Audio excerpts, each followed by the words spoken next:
Chapter 4. The Lover's Origins.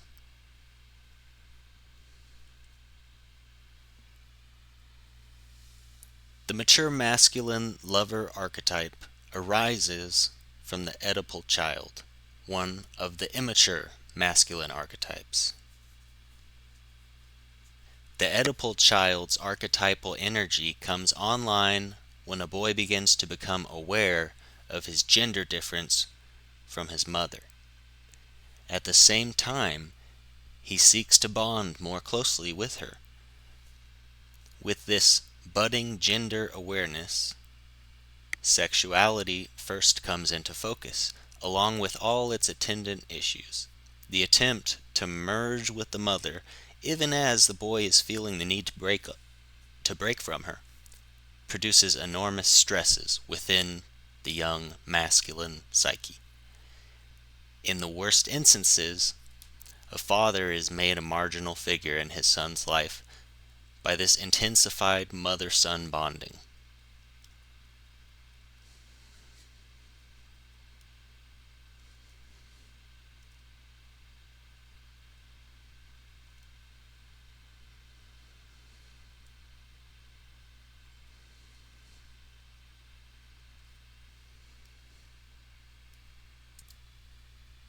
It is at this point that a father needs to step in and bring his son under the influence of nurturing masculine energy. Unfortunately, this ideal situation seldom occurs. The Oedipal child, without any man to show him how to be appropriately sensitive, related, connected, caring, loving, and spiritual, regards all of these emerging psychic qualities as feminine. He sees them through his mother's eyes, not his father's. He may develop gender identity confusion at this point, particularly if a number of factors complicate the damage already done by the absent father. At the very least, the Oedipal child comes to associate all that is noblest and best in human life and all that is sweetest, gentlest, most caring and sensitive with his mother and her feminine realm.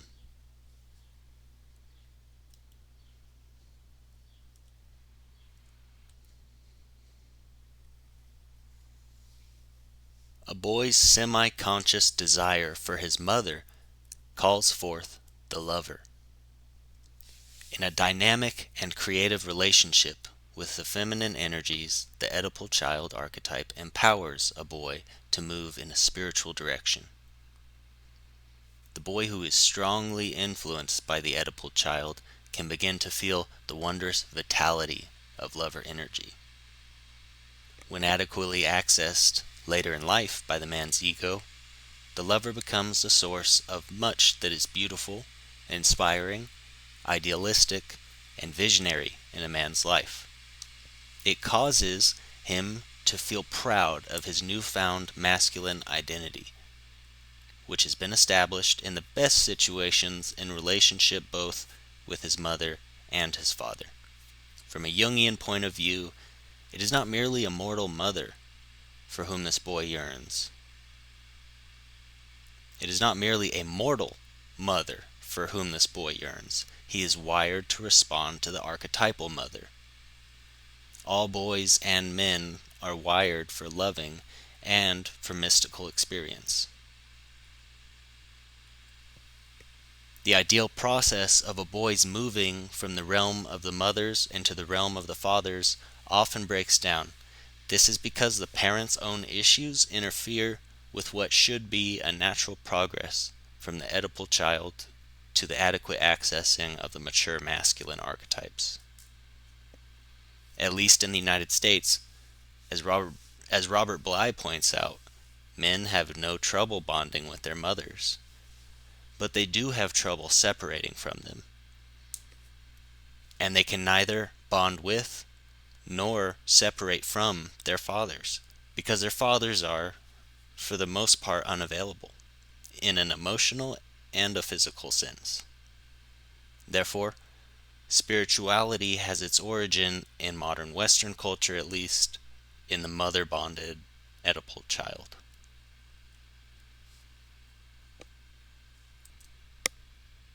The immature, fragmentary shadow aspects of the archetype of the lover possess an adult man when that man has not been able to move beyond the Oedipal child.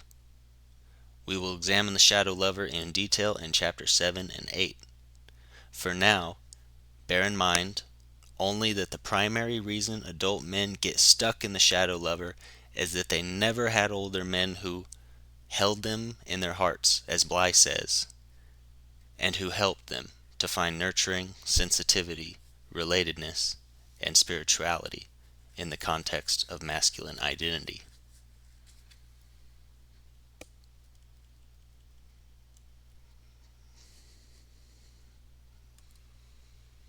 Ultimately, the lover has his developmental antecedent, as do all the immature and mature masculine archetypes in the divine child. The divine child is what Brown and other Freudians consider the polymorphously perverse infant. The divine child is in complete harmony with the masculine and feminine aspects of the self, with others, and with the world. Within the divine child, all opposites are reconciled and integrated. Within him, the life and death instincts are one, and libido courses freely. He is the source of all our pleasure and all our play. He is the one Jesus was referring to when urging us to be born again. In order to enter the kingdom of heaven, Jesus tells us we must become like this little child. The lover is instinct. Most disarming of all to many men are the desires and promptings generated by the lover. Many of us don't know how to enjoy our amorous urges without feeling overwhelmed or emasculated by them. Men typically become comfortable with their archetypal configurations one by one and in this order: warrior, magician, lover, king. Cultural cliches about rebellious youths reflect the truth that a young man first faces the developmental task of integrating his inner warrior. A man usually doesn't begin to consolidate his lover structures until he reaches midlife. And the king structures, if they are addressed at all, are usually not integrated until a man is well into his 50s.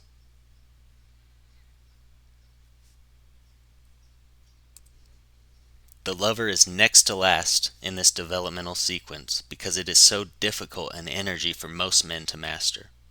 The lover's desires frequently seem perverse or blasphemous to the ego, which consequently does everything it can to suppress them. But those apparently perverse or blasphemous desires represent an opportunity to redress an imbalance in the ego's characteristic methods of dealing with the world.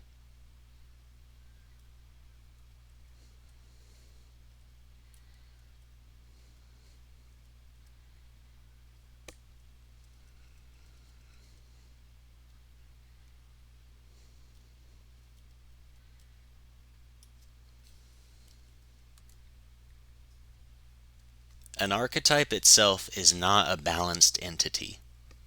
It is an impersonal configuration. An archetype isn't nice.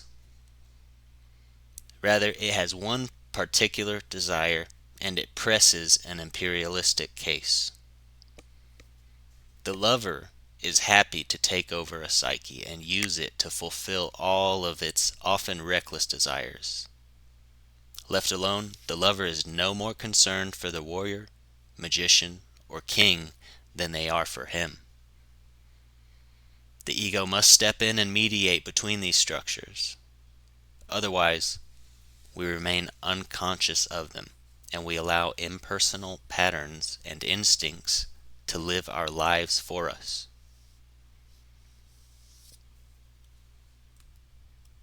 Archetypes represent the potentials of the human animal.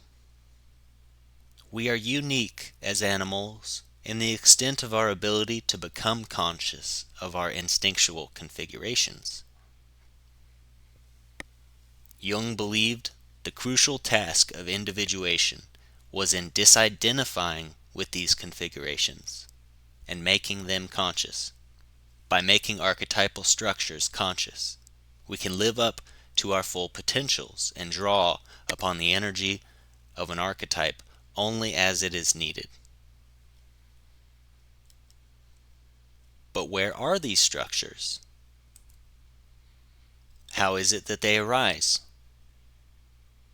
We endorse the theory that the archetypes arise in certain more or less specific locations in the nervous system. See Appendix B. We believe that the lover and the other mature masculine archetypes stem from a combination of brain, nervous system, and hormonal functions. Each localizes to some degree in divergent neocortical structures. By manifesting the dynamics associated with those structures, the lover, like the other archetypes, manifests certain functions that are archaic and pre-human. At the same time, all the archetypes stimulate refined, aesthetic, and spiritualizing human functions. The biological basis for the ascent of Eros may be found in the neuronal pathways in the brain. Sublimation originates in the higher brain function of the neocortex, from whence it exercises discriminatory control and inhibition over more primitive structures and processes.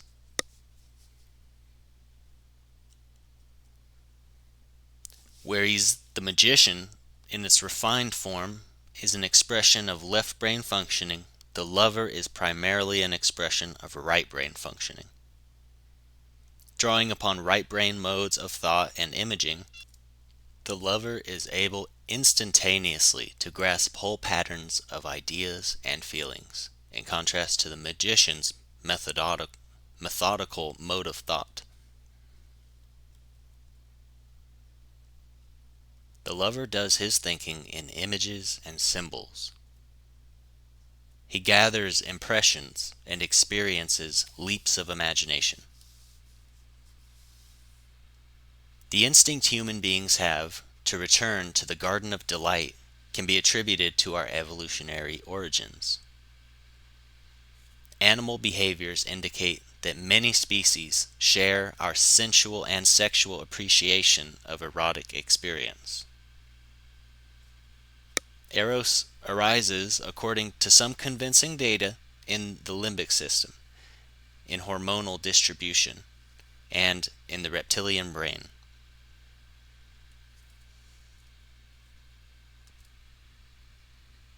It could be argued that amorous love is a factor in the lifelong pairings of certain animals. But human amour requires a greatly heightened degree of conscious awareness, both of self and of the other.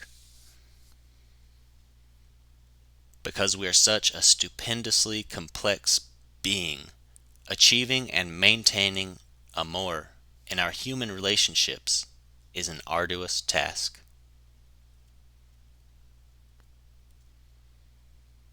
There is even evidence of altruism, a kind of agapetic love among the higher mammals. The concern and care demonstrated by mammalian mothers and sometimes fathers for their offspring, the giving of gifts that occurs between both children and adults in mammalian societies, and the self-sacrificial acts in which certain individuals may even give their lives for the good of the group, all argue for a kind of agapetic love among mammals.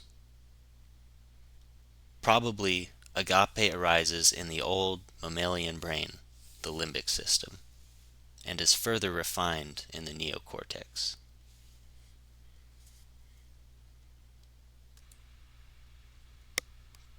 Quote, "Greater love hath no man than this, that lay down his life for his friends." Unquote. Campbell provides us with a dramatic example of the instinctual nature of this kind of altruism. He tells of an incident on a treacherous curve on a highway in Hawaii.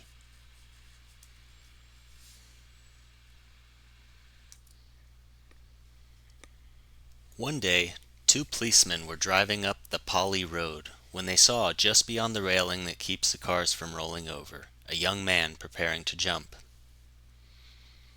The police car stopped, and the policeman on the right jumped out to grab the man, but caught him just as he jumped, and he was himself being pulled over when the second cop arrived in time and pulled the two of them back. Do you realize what had suddenly happened to that policeman who had given himself to death with that unknown youth? Everything else in his life had dropped off. His duty to his family, his duty to his job, his duty to his own life. All of his wishes and hopes for his lifetime had just disappeared. He was about to die.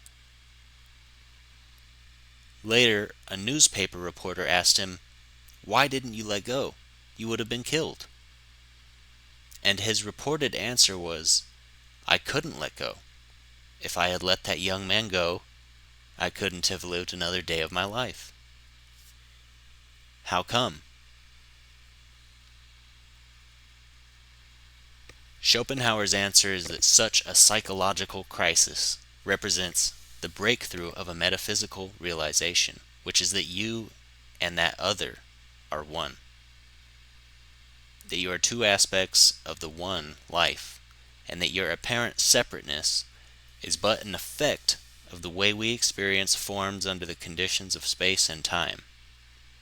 Our true reality is in our identity and unity with all life.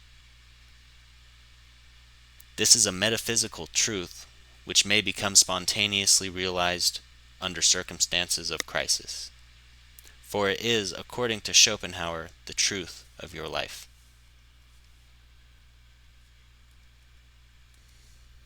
Campbell concludes by saying that at a deep level, altruism is fueled by the intuitive awareness that relationship is identity.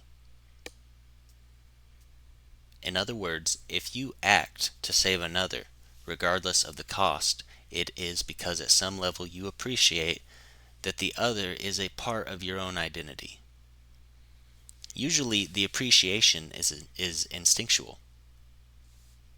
Most people don't consciously consider this truth, unless their religious or philosophic searchings bring them to it.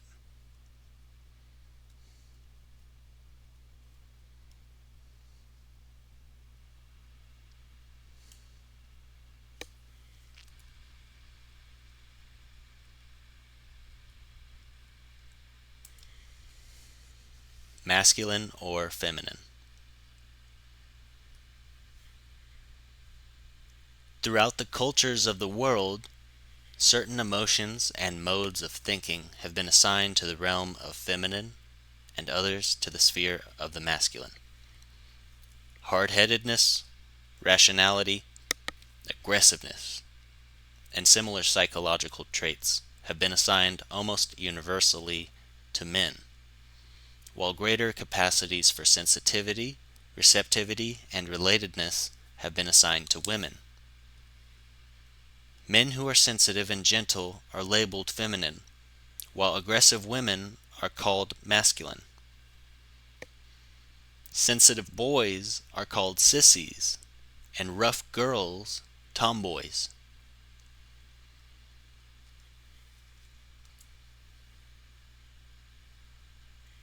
Evidence from studies made of very young children seems to indicate that there are tendencies toward behavioral differences between boys and girls. These behavioral differences may be genetically transmitted. Boys tend to be more adventuresome and aggressive in their penetration of their environment. Girls tend to be less competitive and to stay closer to mommy's lap. Hormonal changes in early puberty may accelerate these divergent psychological paths, while the very different developmental tasks boys and girls face concerning their parents, especially their mother, also contribute to what become quite different masculine and feminine psychologies.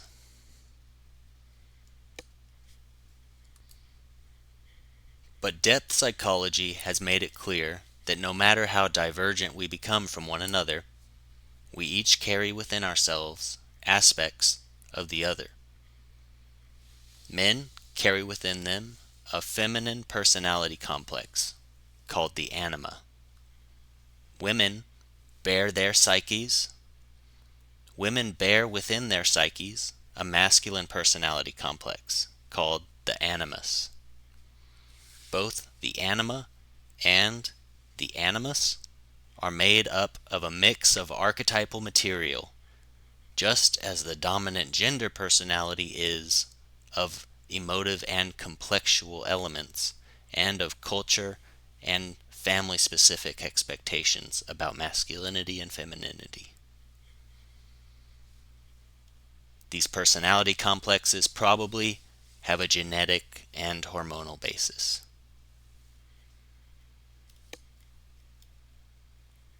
Culture socializes boys and girls in such a way as to exaggerate the inherent differences between the sexes. The aim of such socialization is at bottom to encourage reproduction of the species. At the same time, as feminists have pointed out, such gender enhancement has usually worked out to the advantage of men. Men have been granted a disproportionate amount of economic and political power. Feminists point to the patriarchy as the mode of culture that oppresses and subjugates women. And clearly wherever and whenever women are depreciated and oppressed, men repress their feminine, and women their masculine. Patriarchy, in this sense, leads to caricatures of the sexes which are damaging to both men and women, and which block individuals of either sex from a full realization of selfhood. But patriarchy is no more a blank check for men as a group than it is in reality the rule of the fathers. For one thing, many of those men who do achieve king of the hill status deprive other men, as well as women, of any real sense of being worthwhile and potent. For another, often the quote, men at the top are not really men at all. They are boys pretending to be men. Their infantilism manifests in all the horrors of history we have come in recent years to associate with patriarchy. Today, 20 years after the rise of the feminist movement, after all of the reevaluation of the gender roles and identities in which we have been engaged, men and women are wondering what exactly does make them different from each other. What, if anything, makes men masculine and women feminine?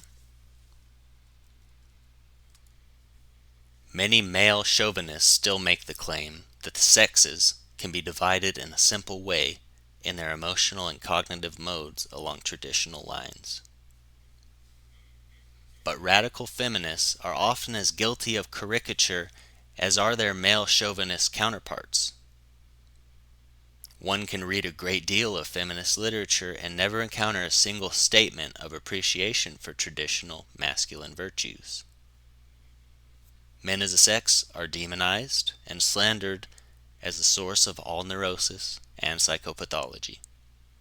While these feminists attack men for their power drives, aggressive behaviors, and insensitivity, they grant to women all the noble, kind, and tender virtues. In their eyes, all men are bad boys, and women have no shadows. Such a point of view is every bit as one-sided and pathological as the male chauvinist view that men are superior to women. The feminist attack, whether strident and confrontational, as in the writings of Mary Daly, or subtle, as in Rian Eisler's The Chalice and the Blade, amounts to the same thing. Feminine traits are good, masculine traits are bad. Such chauvinism, whether of the male or of the female variety, still begs the question of what masculinity and femininity are. How are they different? We might be better off if we dispensed with these stereotyped terms. In the Far East, the terms yin and yang are used to describe the bipolar dynamic of aggressive and receptive urges in the human self. Modern brain research describes a very real dichotomy in the emotive and cognitive modes of the two hemispheres of the cerebral cortex. This dichotomy seems related to some extent to the yin and yang of the psyche. Again, from a Jungian point of view, both men and women live out their masculine and feminine energies in their bodies and their psyches. While men may experience more yang energy than yin, and women more yin energy than yang, it is still true that each sex draws on the energies more typical of the opposite sex for fullness of being. A man cannot be fully masculine in a mature way without being in an intimate and creative relationship with his anima.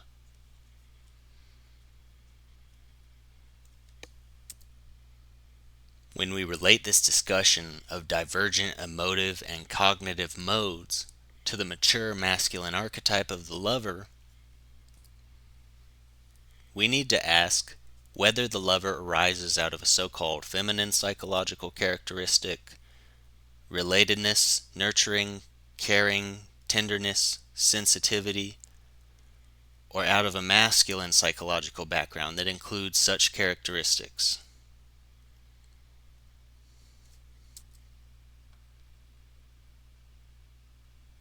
Again, when we relate this discussion of divergent emotive and cognitive modes to the mature masculine archetype of the lover, we need to ask whether the lover arises out of the so-called feminine psychological characteristics, relatedness, nurturing, caring, tenderness, sensitivity, or out of a masculine psychological background that includes such characteristics. Is there anything inherently feminine about the above qualities? Or are they just as much the province of masculinity as of femininity? After all, Dionysus, one of the lover's aspects, displays feminine characteristics. Krishna, in Hindu paintings, has markedly feminine features.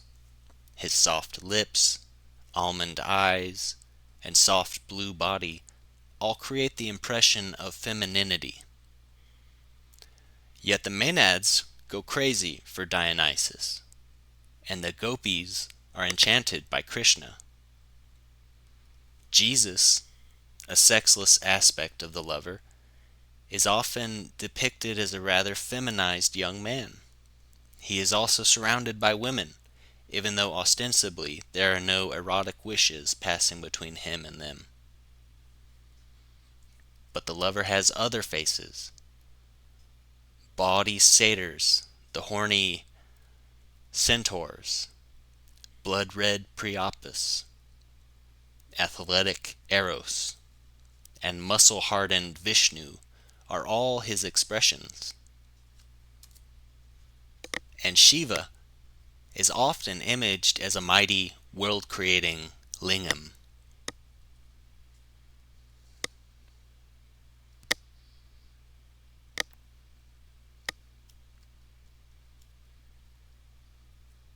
In our modern iconography of the lover, we find the aggressive and feverish Elvis. who nonetheless has doe eyes and who wants to be loved tender and true. There's the pretty boy Julio Iglesias, who is reputed to have left a trail of broken hearts behind him, the result of his savaging of the tender emotions of his female devotees. And there is the rough and rowdy Sinatra, who charms women with his boyish smile. To the extent that the archetypal lover is incarnate in these and other celebrated men who are, quote, stars, because they glow with the radiance of an archetypal charge, he appears to be a strange and compelling mixture of masculine and feminine characteristics. We believe that the lover has not eschewed his masculine. We believe that the lover has not eschewed his masculine or yang energy, but rather is in harmonious relationship with his yin energy. Men who are accessing the lover are no less masculine than men who are not. Paradoxically, to the extent that they have been able to embrace their yin energy, their yang has actually been enhanced. In the lover, masculine energy is tender, gentle, related, nurturing, and caring in its own way. Masculinity, in other words, is not the same as emotional frigidity, hard-headed rationality, and brutality.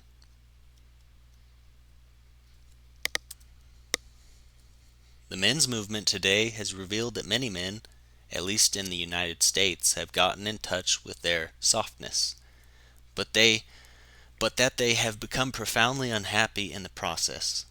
Many say that they have been taught primarily by feminists that masculine power is a bad thing.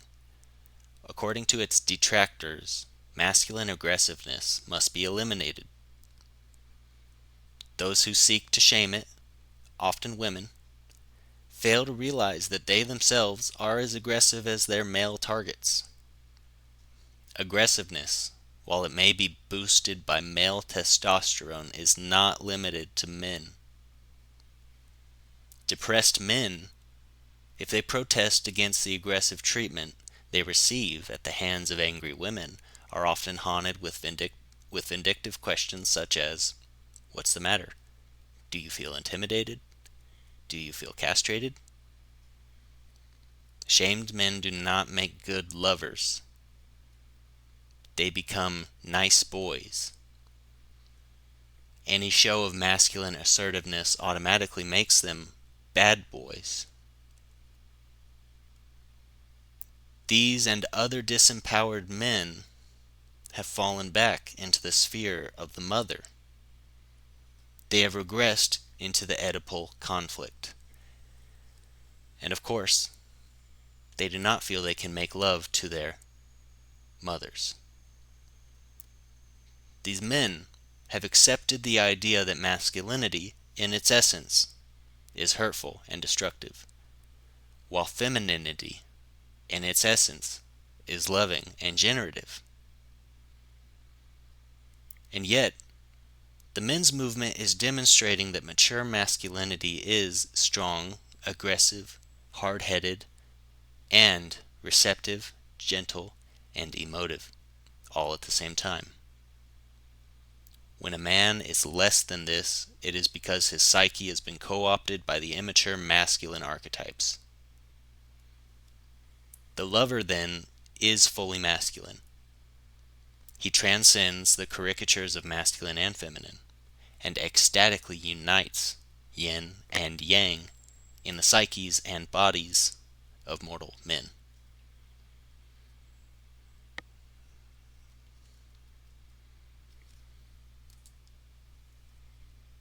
The lover and the other archetypes of the masculine self. At first glance, the lover seems to be fundamentally opposed to the other three mature masculine archetypes. The king, the warrior, and the magician all stand for creative ordering and structure, though in characteristically different ways. The lover seems to undermine structure. He champions the pleasure principle over the reality principle, play over work. Ecstasy, by its very nature, transcends boundaries and structures. Campbell frankly says that illicit love is love's highest form, that is, love that defies structure. Historically, lovers of truth and knowledge, whether scientists whose discoveries challenge the prevailing concepts, or artists and musicians who critique the norms of ordered society, always rub the establishment the wrong way. The first groups that any oppressive tyranny persecutes are the artists and the intellectuals.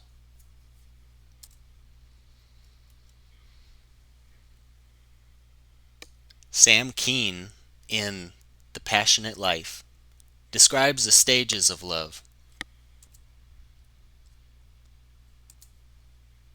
Keen believes that human beings are made for love, and that different forms of love come into play at different stages in the human life cycle.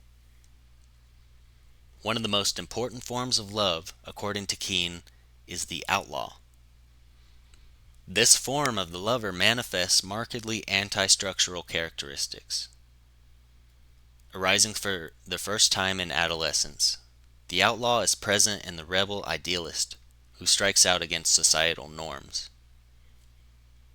The rebel is a young man who clings to an ideal of truth and beauty for which he would gladly give his life. His ideal could be a political cause, a religious vision, or a woman. Outlaw lover energy recalls Hegel's antithesis. It challenges the ossifying structural thesis and forces it to yield to new possibilities.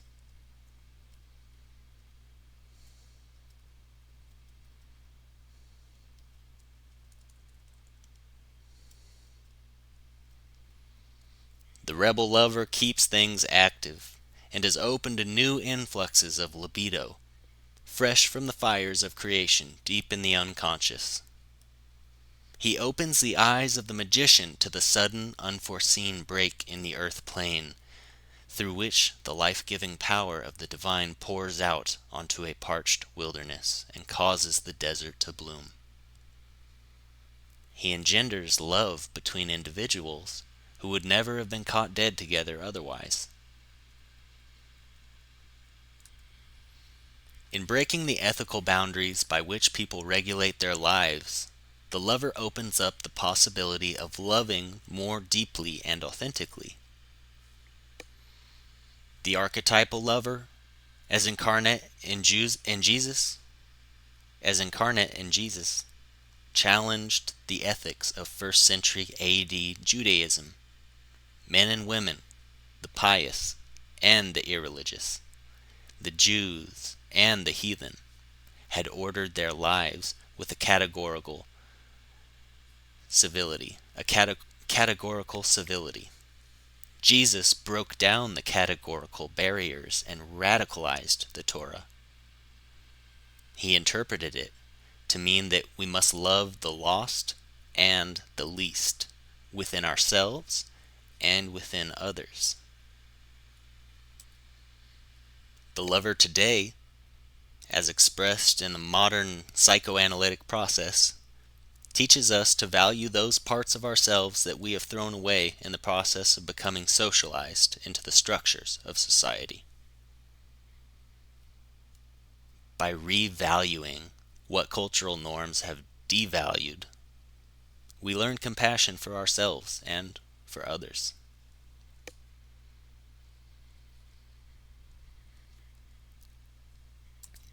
In this paradoxical sense, the lover is amoral, but is also the source of authentic morality.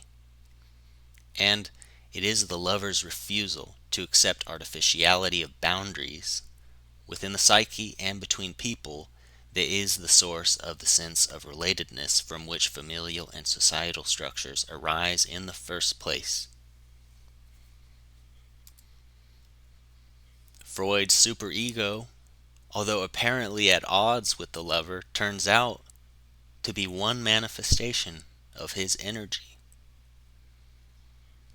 The other three mature masculine archetypes need the lover in order to avoid falling into sterility, schizoid manifestations, or sadism. The lover provides them, through his passionate valuing of the other, with their generativity and their reason for being. Because of his regard for the other, he keeps them from remaining immature and narcissistically self-involved. He gives the king the passion to make a world and provides him with the creative aspect of the creative ordering that is the hallmark of the ruler on the primal hill. The warrior draws from the lover motivation for the aggressive pursuit of the good and for wielding his sword against the king's enemies, chaos and death. And the lover provides the magician grounds for stewarding the sacred space the lover reveals, and for aiding human beings in their quest for initiation into healed and more integrated ways of living. The lover needs the other three archetypes to keep him moral. He needs to experience the value of their structures and the vital importance of boundaries.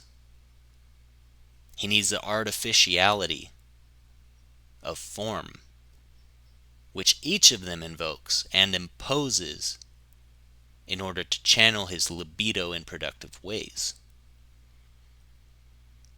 The lover uses the bounded channels established by the other three archetypes for moving from the eternal infinite into the finite temporal world.